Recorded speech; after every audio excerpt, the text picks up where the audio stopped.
The wall at Jericho was an impenetrable force to any army that was trying to overtake the city. Before even dealing with the wall, the attacking troops would have to navigate their way across a 27-foot wide, 9-foot deep pit that lined the outer edges of the city. Then there was the wall itself, a 17-foot high, 5-foot thick, pure mass of solid stone. If the attacking army managed to get this far without being shot down by archers, all that was left was to defeat the well-trained Canaanite army that was waiting within. This was the reality for a young leader named Joshua and his ragtag Israelite army. These Israelites, who had seen an entire generation live and die while wandering through the desert, were tired, hungry, and facing what seemed like an impossible task, a hopeless situation. Now, I haven't lived very long, but I've lived long enough to know this, that running into walls is a part of life.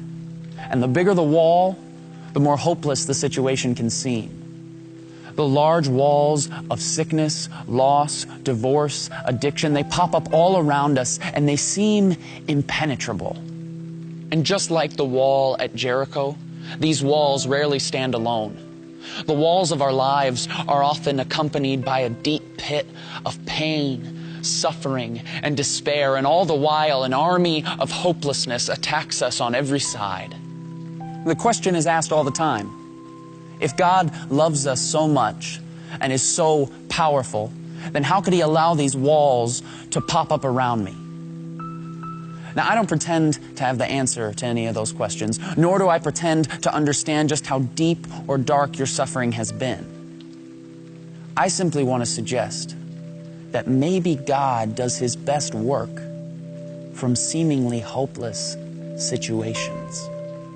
When I read the Bible, I read about people and characters, all who faced seemingly hopeless situations. In fact, I cannot find a single person who walked faithfully with God without first facing a hopeless situation. Adam and Eve ruined paradise by inviting sin and death into a perfect world. A hopeless case. Joseph was betrayed by his brothers for his pride and put in prison. A hopeless case. Moses was cornered on the banks of the Red Sea with the most powerful army in the world breathing down his neck. A hopeless case. Gideon was 300 against 300,000. David stood across the valley from a bloodthirsty giant. Esther was a woman trying to gain a word with a prideful king. Daniel's roommate was a lion. His friends were thrown in an oven. Jonah sucked at his job and got stuck in a whale. Peter was a coward. Paul was imprisoned. The 5,000 had no food. Lazarus was dead. Timothy was too young. Abraham was too old. The youngest son was too stupid. The walls of Jericho were too strong. And Jesus was humiliated, hung on a cross, and buried in a tomb, burying all hopes of the revolution that was hoped for thousands of years. Now, everybody was ready to close the book on these stories. The end, game over. But if there's one thing we learn from the Scriptures, it's that we can never place a period where God has placed a comma. Because when all other options have been worn out, when circumstances couldn't get worse, when everything else has failed, get ready, because that is exactly where God shows up. Because Joseph became second in command. The Red Sea parted.